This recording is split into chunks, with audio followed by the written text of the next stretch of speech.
Hello, welcome to The Edge. I'm your host, Hannah Stuck. Today we'll be talking about whether or not varsity athletes should be required to take gym class in the high school. With me today on the show is Mr. Lawrence, an experienced coach and teacher at Peters Township High School. Hi, how are you today? How you doing, Hannah? I'm good, how are you? I'm doing well, thanks. Okay, so right now is golf season for you. So can you just tell me a little bit about what your golf team is doing right now? Currently we're in playoffs, so we're missing a lot of school right now actually for 18-hole tournaments and things like that. We actually have the Whitfield Championship tomorrow. We had the qualifiers past couple days, and individuals and team. But the season's relatively short. We start right at the beginning of the Whitfield season, around August 15th. We do our tryouts, and then we play a rather quick schedule, just because there is a point where the sun goes down too soon for us to be able to finish a round of golf. So we have to get our whole season in by the end of September. And then at this point, if you're good, you're still playing. If you just had an average season, you're at home and enjoying golfing for fun. So you said they've been missing a lot of school. How many days have they missed so far? I think we've missed altogether about 4 or 5 days of school. We'll be missing another one tomorrow, another one next week, and then if we go to states, it really gets kind of ridiculous at that point. But it's the struggles of the game. You play 18 holes, that takes 5-6 hours. If you do that after school, it's dark. You have to do it during school. And that's just the game. Most sports, it's not that case, but when it comes to golf, it's the unfortunate reality. So how do your athletes feel about missing school? They don't like it, and their teachers don't necessarily like it. But like I said, it's the unfortunate reality. The girls do a really good job. My girls do a really good job of going and getting their work from their teachers. Teachers do a great job of being considerate and understanding. But I know it's an extra stress on them, having to worry about making up work I'm missing and worrying about really high-pressure golf matches at this point. Golf is such a cerebral game. It's all up in your head at all times. So whenever you have that extra stress of worrying about school in addition to my round of golf, it's a lot for the girls, but they're handling it well. They're doing the best they can. So with being a varsity coach and a teacher, how do you feel as a teacher with athletes missing? Missing school, I try to be understanding because I'm probably the biggest culprit is golf. So I try to always be understanding. I treat it like any absence. You know, you're missing school, so you get the same amount of time as anybody else who misses school. To me, it's a lot easier to help a student that is proactive, a student that advocates for themselves, and comes to me and says, hey, this is my situation, this is what's going on. I can work with that. It's when all of a sudden they come back and they go, hey, I missed school. I need my work. Those are the times it gets a little frustrating. Yeah. So with them missing school, okay, sorry. So I completely forgot what I was gonna say. So them missing school, does that affect their grades at all? I'm sure it does.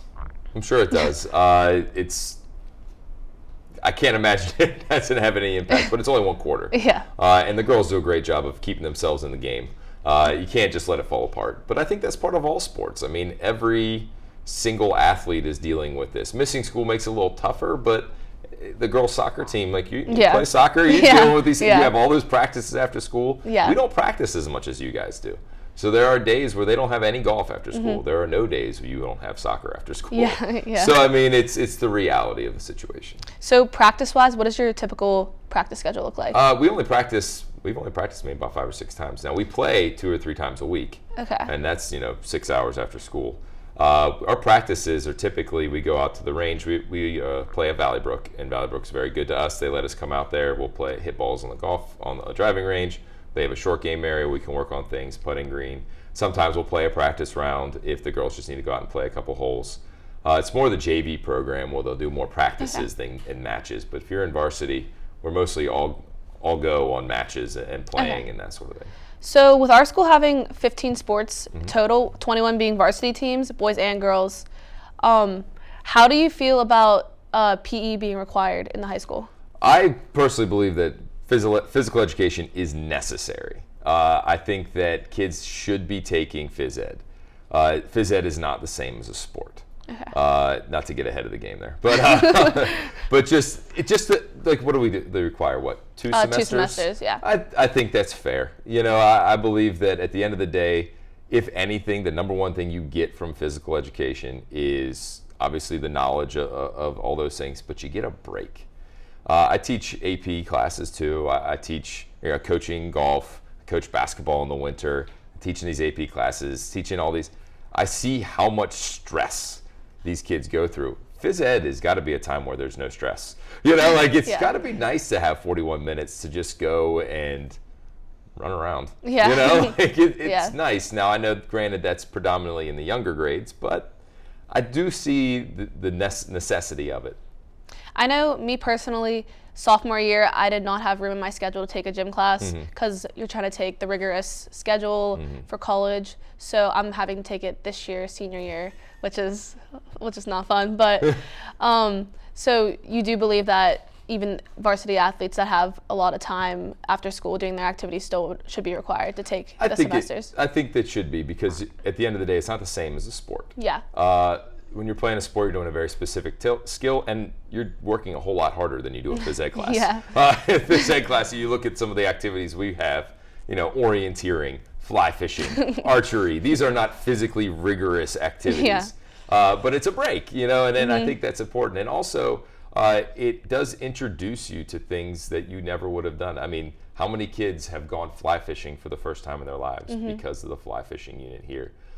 Maybe all of a sudden you'll find something you really enjoy. You learn the skills it takes. You're more appreciative of fishing. I mean, I'm a social studies teacher. I get asked all the time, why do we have to bother learning about things that are in the past? Half the battle sometimes is just experiencing things that you normally wouldn't see. And if you don't have a family that goes fishing, I've never gone fishing in my life. I would have gladly taken fly fishing in high school. So, just things like that I think are worthwhile for kids. And it's a part we're starting to forget about in education, that sometimes it's just about experiencing something new, not getting a grade to help me get my college transcript. So now that you say that you agree with the 2 semesters, do you think we should be required to take it all 4 years instead of just 2? I think that the 2 is a nice compromise. I think 4 is a lot. You'll end up with a lot of kids that are just become behavior problems and that sort of thing, that just don't want to be there. We already have that issue. So I think 2 is a nice compromise. And then also, I'd love to see us get more electives. So many of my students take that, I call it AP Gym, what do they call it? Gym 3. I think it's called. And they love it. I mean, those are all those kids that just want to be there. They're like myself in high school, gym class heroes. Just can't get enough of running around playing a sport. So I think that 2 is a nice number. Keeps the kids involved. So the topic of summer gym, do you think that should be offered to students, or do you think that everyone should be required to take it during school? I think it should be offered, because I think it is a fair compromise with the kids.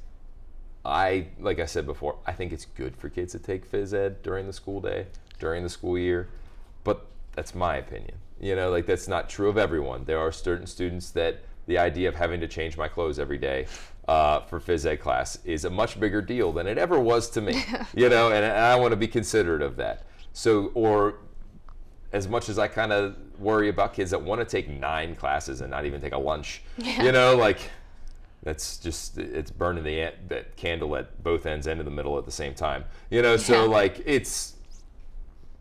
I think it's fair to give them the option. And it is good. I mean, it's a good program. I do a lot of stuff here in the summertime. I open up the weight room for kids every morning, so I see what's going on in summer gym all the time. And it's a good program. Speaking with the athletic office, they said that the price to enroll in summer gym is over $200. Do you think the price really relates to just a week full of gym class?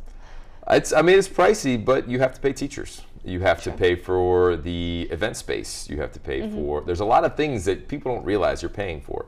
I mean, these are not just people they're pulling off the street. These are physical education teachers, and teaching in the summertime is not part of our job. So you're paying them the part of the wages to come in. I mean, they are. I know they're phys ed teachers, and sometimes people give them a hard time, but they are highly trained and highly qualified. So they need to get their salary, and then you're paying for the space. It's not free for the school district to keep the air conditioning on. Well, we don't have AC in our gym, but if we had AC in the gym, all right, you're paying for the supplies. This is not part of our school district's physical education program, so they need to get their own supplies. They need to do these things and this, that, and the other. So it does seem like a lot, but I'd be surprised if the district's making a significant amount of money off of it. Yeah. I don't know, but yeah, I'm not sure. I'm not sure either. Okay, so with you agreeing that gym class should be required, how often have you ever had an athlete get hurt in gym class so that they couldn't? How did you feel about that? It's frustrating. But at the end of the day, the situation I had was a freshman basketball player, and I asked him, well, what were you doing? Well, what he was doing was diving face first into the bleachers playing gator ball. It's no phys ed teachers requiring a kid to do that. And our phys ed department offers lots of opportunities to play non-contact sports. Yeah. So my question to the student was, why aren't you doing one of the non-contact options? Or why are you diving face first into the bleachers, knowing that you are playing basketball right now? Obviously, injuries happen, but you can get hurt in practice just as much as you can get hurt in phys ed. Obviously, it's more likely to get hurt in practice than phys ed. So true. I don't hold it against a student. I remember when I was in high school, we had similar requirement for phys ed. It wasn't all 4 years, but they had a ton of electives. And one of them that every athlete took was strength training. So that way we didn't have to lift after school and things like that. So we all took strength training.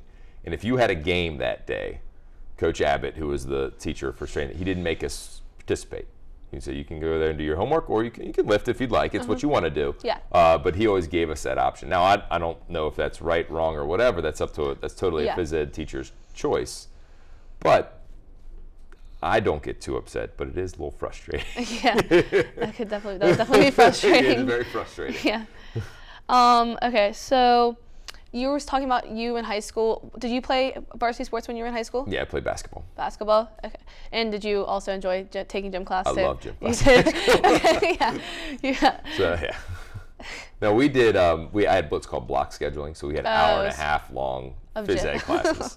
So we had, the two that I took were strength training, which all the athletes took, and we would lift 3 days a week, and the other 2 days we would play sports, deck hockey, softball, whatever. Okay. And then there was another one called team sports, which was basically the PE3 class we have here. It was just organized team competitive sports, but they were electives, and they were a lot of fun. I took aquatics too. I mean, I took a lot of phys ed. So it was fun. Okay. Yeah, I know taking gym freshman year, I picked to play bowling and badminton and anything that didn't require actually physical activity. So you don't want to get hurt. Yeah, but when else are you going to play badminton? It's true. Yeah, I've never played badminton before, so it's true. Okay, we're going to take a quick break. So after this break, we will resume talking about whether or not varsity athletes should be required to take PE in their high school career.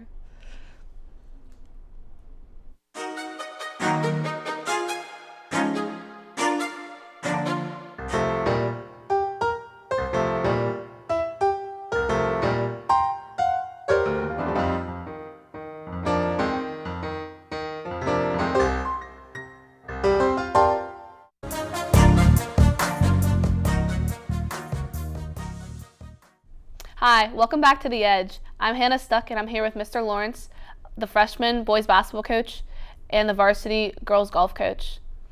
Okay, back to resuming where we are. So you coaching female athletes is definitely a lot different than coaching the boys team. Can you tell me about the differences between that?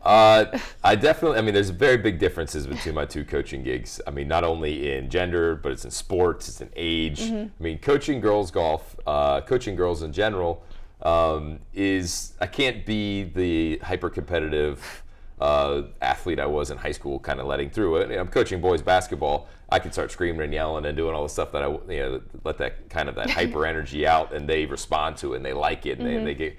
With the girls, especially girls golf, I think I would just make someone cry. So it's a very different approach, and I learned a lot about dealing with girls because. You just kind of want to resort to stereotypes like, oh, you can't yell at a girl, you can't do that, which isn't true at all by any shape or means. I learned a lot about coaching girls from two people in particular. Obviously, my wife was a coach for 9-10 years, coached girls across, was a female athlete in college and everything. So just what she responds to, just seeing her interact, I learned a lot from that. And then also the head coach before me, Brian Farrell, did a great job with those girls, and I learned a lot about how to approach the game of female golf, girls golf from him. So it is very different. I have to hold back my emotions. I have to be a voice of reason sometimes, but at the same time, I still have to push them as a coach. Like, they want me to tell them things like, clean it up. This isn't good enough. You can do better, but you got to find the right way to say it, because golf is such a cerebral game, and they're high school girls, which is totally different beast from dealing with other and all over the place, boys and girls anywhere else. So, just towing that line, getting all those things figured out, those ducks in a row, it's constantly happening, constantly working on it, and I'm hopefully doing a good job. Okay, so with you and your wife both having coaching girls teams, do you both have like similar approaches to the teams, or is it just your own personal? No, we have similarities, but at the end of the day, we have different personalities. Yeah. My wife's very much an introvert. She's a lead by example. Actions speak louder than words. She'll tell you what she means, but she tells you very direct and says, "This is what I mean," and then that's the end of the conversation. That's how she is. Myself, I'm very much a talker. I'm an extrovert. I want to talk about things. I want to get going. I want to go over this, go over that. How are you feeling? What do you think about that? And I want to know these things. So at the end of the day, I learn a lot about coaching girls, but sometimes you don't want to know. Not in a bad way. Like, sometimes it's not worth talking about. Or I see them upset. That's normal. Like, we don't need to talk about it, Coach Lawrence. I'm okay. So just little things like that we pick up that are different about us, but we have similar approaches in the sense that, I care first and foremost for my athletes. Winning and losing comes second place to most things that matter in high school sports. I love winning. I really do. I love winning. But at the end of the day, I want my girls to be strong, proud female athletes more than anything else. That's the most important thing they get out of it. And I've really learned that predominantly from my wife. So we've talked about you being a teacher and a coach and a husband. So you have daughters, correct? I have one. One daughter? I have 4 sons and 1 daughter. Okay. Excuse me, 3 sons. I have 4 kids altogether. I added 1. So are they involved in any activities? They're pretty young still. My daughter's only 1. But, I do think about how much sports will be a part of their life. My wife was a college athlete, was a high school coach. I'm a high school coach of 2 sports. That's not changing anytime soon. Yeah. I think about taking my sons to basketball practice with me, and they want to go to the golf course. It's just, they're a little wild, and golf courses aren't places where people run wild. So I kind of have to keep them off of it. Yeah. And so I think about what I want it to be, and I really do want not only my sons to play sports for all the reasons that I did, but I really am excited to see my daughter play sports, because I think it's so important to females that play sports. I see how important it is to their confidence, to them being more believing in themselves, their personal strengths, and that sort of thing.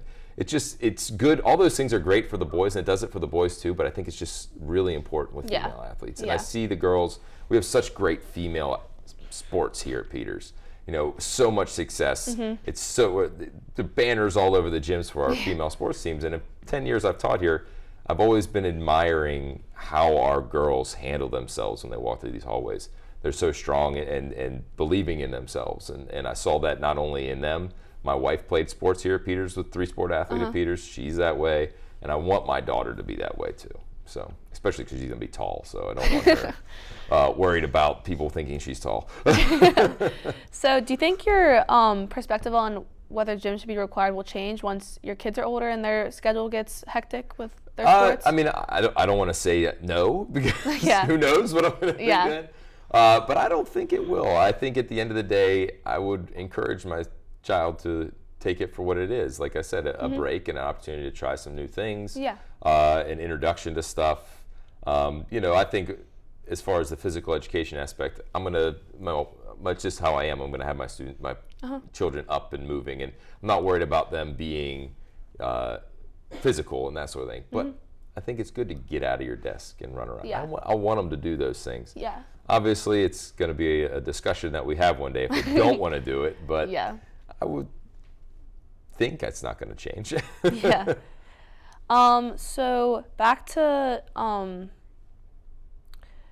talking about the actual gym class itself. So with our school requiring 26 credits, do you think that's a burden with kids trying to meet their credits, having to have 2 gym classes? Well, we'll talk about 1 credit a gym because they're each a semester. Well, 2 semesters, I guess. Is what I mean. everybody's been doing it for a long time. It used to be 4. When I started here, you had to have 4 really? semesters of gym. I didn't know that. So, I mean, I'm like, people have been doing it for a long time. It's not new.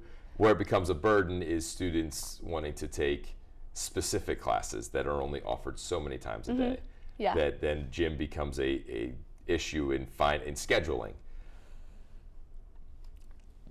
It's not new. We've been dealing with it for a long time. I think that we just make it work. You make it work. Yeah. So if gym class, say, was not required for varsity athletes, how do you think that would affect the PE teachers themselves? Well, that puts them out of a job. Yeah. I mean, there's the reality of that. That's a big part of their jobs. I mean, for example, Mrs. Ferguson. Or what happens with her job? Yeah. Because that's what she does all day. She teaches phys ed. Mr. Farrell, Mr. Vavala, they're teaching other things. But what then becomes her job? What then becomes her role? So I think that's one thing that high schoolers don't always realize about their actions. Yeah. I don't want to have to take phys ed. Well, that also is taking away someone's livelihood. You know. Yeah. So these are things that also have to be weighed out in that discussion as well. So as I was saying with varsity athletes, there's so many different connotations of what a varsity athlete is. So saying there's 21 teams with 15 sports, the line of sports is basically kind of like blurry because there's a ton of different activities, and some people would call sports, some would call activities. So what do you think your definition would be of like a varsity sport? Oh, that's a loaded question. Yeah. I mean, it is a very serious question though, because just to give you an example, I'm a golf coach. Nobody's running on a golf course. Your heart rate's not elevated on a golf course for anything other than stress. I mean, your heart rate because you're stressed, or maybe you walked up a big hill, but it's not your traditional sports. And I would be interested to see who walks more, us or the marching band. Yeah. The marching band, there's endurance involved there. Yeah. So do we allow marching band participants to no longer take phys ed as well? What do you say about the theater kids who are dancing and they're doing all that's the argument of cheerleading? The age-old argument. I mean, I think that's kind of a moot point, but it is that a sport? I mean, it's a difficult question to ask. In my opinion, if you're not going to offer it to the traditional sports, that has to spread to the kids that are playing in these physical activities that are demanding outside of school. I mean, I guess when at the end of the day, you say to the safe club kid, and you're in the safe club, you need to take phys ed. All right, but the kid that's in the marching band, the kid that's in theater, the kid that's devoted to an after-school activity that takes enormous amounts of their time, it's kind of hard to look at them and say, hey, you don't count because you're not playing in the quote-unquote sport. I don't know, could we call it favoritism towards athletes? Yeah, I mean, it's true, yeah.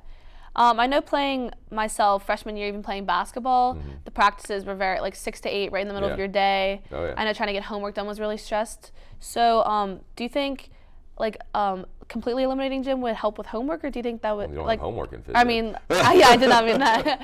I mean, I know I was really stressed to get all the classes I wanted in with and then doing the homework for all my the rigorous schedule. Do you think if kids had more room in their schedule, not worrying about gym, it would alleviate some of the stress? Yeah. I mean, this comes back to me, kind of my take on some of the decisions that we're making as high schoolers. I think that a lot of the stress is self-induced. I think that sometimes we think a little too highly of getting into a specific class in high school. Ultimately, the body of work is what college is going to look at. And no college is going to give you a knock for taking phys ed. Yeah, they're not going to be like, they took phys ed. And is there really that much of a jump because my freshman year of high school, I took this class? Yeah. So I think a lot of times the stress is self-induced, whether it be self-induced by the student, self-induced by the parent, self-induced by the school district. We can find all long lists of people that we could blame, but at the end of the day, I think that any stress that you're feeling over getting into a specific class your freshman year, not obviously depending on the level of stress, might be considered, are we being a bit overblown here? Yeah. And saying, let's calm down a little bit. I'll be all right. I'll get this in later. It's just, I have the same discussion with students sometimes when I found out they're not eating lunch because they want to get in a specific class, and I always feel so bad for those kids. I'm like, yes, eat your lunch in my room. Please just eat lunch in my classroom. All right, because you need to eat lunch. You know, like it's. I worry about that stuff in general with students putting an unnecessary amount of pressure on themselves. Yeah. So with you being obviously a very successful coach with your girls golf team, you definitely have some golfers that go on to play in the next level. And just like you said, your wife has experience with that also. So how do you think the colleges would feel about not seeing gym, or does that just completely dismiss? I don't think it would change anything. I think that not having it or having it doesn't really make a difference when it comes to college. Okay. I think that most high schools, most public schools require it. That is the norm. Yeah. So I don't think any college is going to give you a boost because you didn't take phys ed or a knock because you did. Okay. And it's just like I think about college or sports recruiting. They like to see that you do multiple sports. That's not that they wouldn't want somebody because they didn't play multiple sports, but it's seen as a positive if you took the time to play a different sport. It shows that you're well-rounded. So I think a lot of times, especially when your average everyday colleges, we're not talking about your Ivy League Harvards and that sort of thing. We're talking about your Pitts, your Penn States, your Slippery Rocks, your Cal. They like a well-rounded student. Yeah. Okay. Yeah. All right. Well, thank you so much for your time. That's all the time we have for today. This has been Hannah Stuck discussing whether or not varsity athletes should be required to take gym class. Thank you for tuning into The Edge. See you next time.